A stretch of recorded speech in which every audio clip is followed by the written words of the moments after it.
a raíz de estos tiempos en los que estamos meditando incluso acerca de la oración.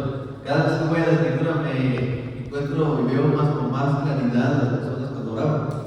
De hecho, si tú has pensado un poco acerca de cómo... ¿Sí se oye bien, verdad? Sí. Yo no sé si de repente Tengo el día. sí, ok. Entonces, es emocionante poder ir a la escritura y de repente darte cuenta que hay gente orando. O sea, ya no es simplemente el texto, sino que te das cuenta que hay gente orando. Esto permea toda la escritura, entonces hay muchos ejemplos en la escritura acerca de hombres y mujeres orando. Hay muchas formas en las que estas personas oraban. Hay muchas formas en las que Dios contestó todo tipo de oraciones. Algunas son sorprendentes, que probablemente si las oráramos hoy en día no pasa, no lo sé. Pero es emocionante ir a la escritura y encontrarnos con muchos textos que hablan acerca de la oración. Y es que es importante, no es posible, como veíamos la semana pasada, que un recién nacido en la fe no respire, ¿verdad? Tan es natural que el recién nacido tenga que respirar sin que se le enseñe, así el que ha nacido de nuevo, el que ha nacido en la fe, veíamos cómo es que Pablo estaba allí, recién se había convertido, recién había encontrado con el Señor, lo primero que hizo es orar. Entonces, naturalmente es parte de la vida cristiana y en toda la escritura nos vamos a encontrar que hay personas orando. Y quise tomar un texto que creo es importante, habla acerca de una mujer que oraba. Y aunque el texto no menciona su vida de oración, me es claro que esta mujer oraba. ¿Sí? Vamos a 1 Samuel capítulo 1 y versículo 27 y 28. Dice la palabra de Dios: por este niño oraba y Jehová me dio lo que pedí. Yo pues lo dedico también a Jehová, todos los días que viva será de Jehová, y adoró allí a Jehová. ¿Alguien sabe de quién está hablando esta escritura? ¿De quién? De Ana. ¿Y por qué niño oraba Ana? Por Samuel. ¿Sí?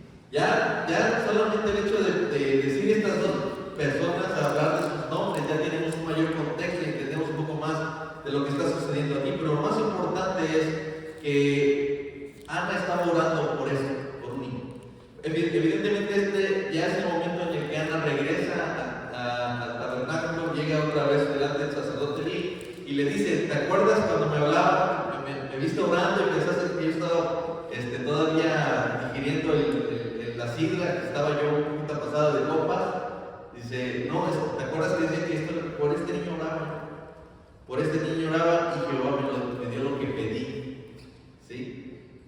Pero si ustedes se van un poco antes, en el versículo 10 y 11, dice que cuando ella se presentó frente al tabernáculo y estaba orando, dice, ella con amargura de alma oró a Jehová y lloró abundantemente, e hizo voto diciendo: Jehová de los ejércitos, si te dignares a mirar la aflicción de tu sierva y te acordares de mí y no te olvidares de tu sierva, sino que dieres a tu sierva un hijo varón, yo lo dedicaré a Jehová todos los días de su vida y no pasará navaja sobre su cabeza. Ahora, muchos dicen: ya sé por dónde vas, es tiempo de hacer pactos con Dios, y esa es parte de la oración, que hagamos pactos. No, yo no estoy seguro. Ana no estaba haciendo ningún pacto con Dios, ¿sí? Ana, lo que estaba sucediendo en ese momento es que estaba llevando delante de Dios una oración cada vez más madura, más concreta, ¿sí? Seguramente nosotros hemos orado por mucho tiempo cosas que son parte de nuestra vida. Siempre hemos orado por lo mismo de siempre. La oración común de siempre ha sido orar por los alimentos, orar por nuestra familia, que podamos salir con bien de casa y volver con bien a casa, que mientras vamos de viaje podamos ir con bien y regresemos con bien, que el Señor cuide de nuestra familia, que Dios siga proveyendo, etcétera, etcétera. Eso es parte de nuestra vida diaria. Todos los días seguramente estamos orando por eso. Siempre oramos por lo común, por lo mismo de siempre. Pero hay necesidades muy particulares que probablemente, hermanos, tenemos y que son trascendentales, que no pueden ocupar un tiempo de oración como el que oramos, el que ocupamos para antes de comer, ¿sí, no? Hay quienes utilizan esa oración y aprovechan para decir: ay Señor, ahorita que me acuerdo oro porque necesitamos. No, hay necesidades muy particulares que te tienen que llevar a un momento de mayor necesidad, de una mayor intensidad de oración, que eso es lo que estaba sucediendo con Ana.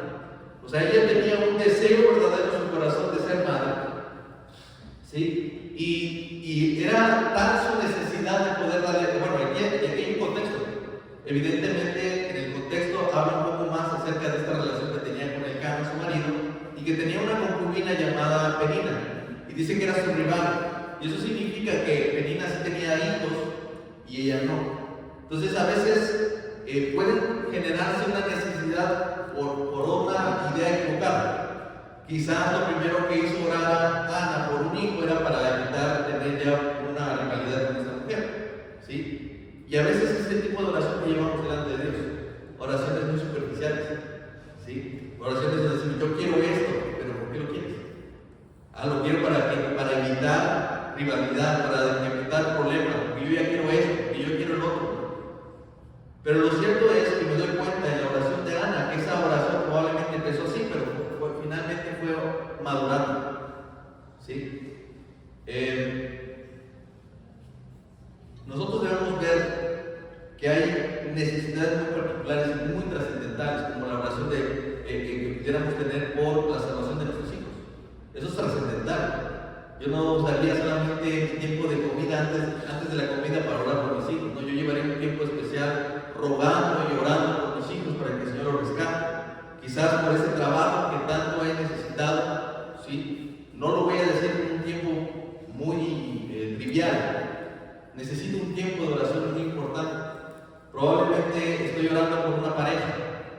No es una oración trivial, es una necesidad importante, es trascendental. Esto va a cambiar mucho mi vida, ¿sí?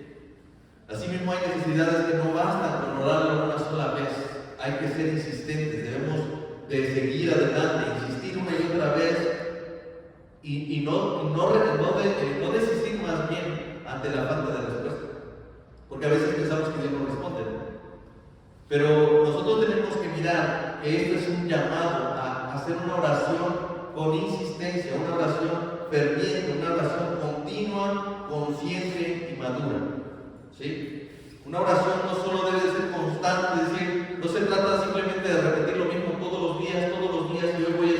Evidentemente es tu mismo deseo, ¿sí? Probablemente todos los días vas a pedir por ese hijo, todos los días vas a pedir por esa pareja, todos los días vas a pedir por ese trabajo, pero yo estoy seguro que cada día no podría ser la misma oración, ¿sí? Ejemplo, hermanos, ha sucedido que en las peticiones de oración hemos visto la misma petición de oración cada semana, la mismita, no cambia en absoluto. Por ejemplo, orar por la salvación de mi tío Ruperto, ¿no? Y esta semana nos pidieron orar por el tío Ruperto. La próxima semana viene y ¿qué nos dicen? Orar por el tío Ruperto otra vez, por la salvación del tío Ruperto. Siguiente mes, orar por la salvación del tío Ruperto. Eso no puede ser. Probablemente no tienes un interés por el tío Ruperto, ¿sí? O en realidad no estás siendo consciente de lo que estás pidiendo en oración, ¿sí? Miren, hermanos, nosotros tenemos que entender que nuestra oración es constante, pero no la misma.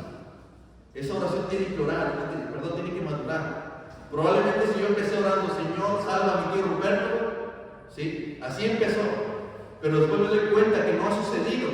Probablemente lo que necesito es entender que mi oración está mal enfocada. Señor, envía a alguien que le hable del Evangelio, envía a alguien que dé tu palabra a mi tío Ruperto.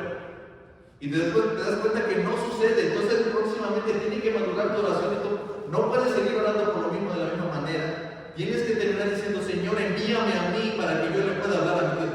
¿Sí te das cuenta? Es que a veces pedimos cosas sin siquiera estar conscientes de lo que estamos pidiendo. A veces pedimos un hijo y ese hijo termina sacándonos de la iglesia, ¿sí o no? Oramos tanto por ese trabajo que ese trabajo nos termina alejando de la iglesia y alejándonos de Dios. ¿Por qué? Porque estamos pidiendo, como dice Santiago, para nuestros deleites. Entonces, Ana, estoy seguro que en algún momento pidió egoístamente, diciendo, es que yo tengo una rival, Señor, acuérdate de mí, dame un hijo para que yo no tenga un problema más con ella. Pero un día ella derramó su alma delante de Dios y dijo, acuérdate de mí de este siervo. Y su oración cambió seguramente, su oración maduró.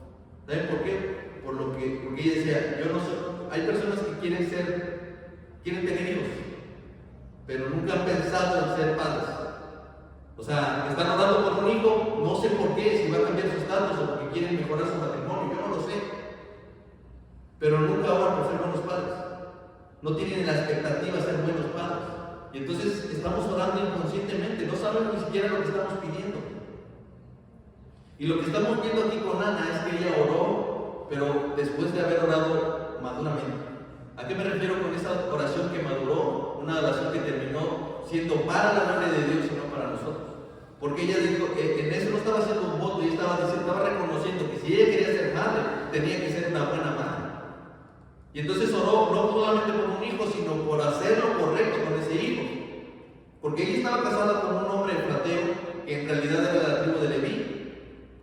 Y todos los hijos que tenía Elcana nunca los había puesto para el servicio del templo, para el servicio del tabernáculo.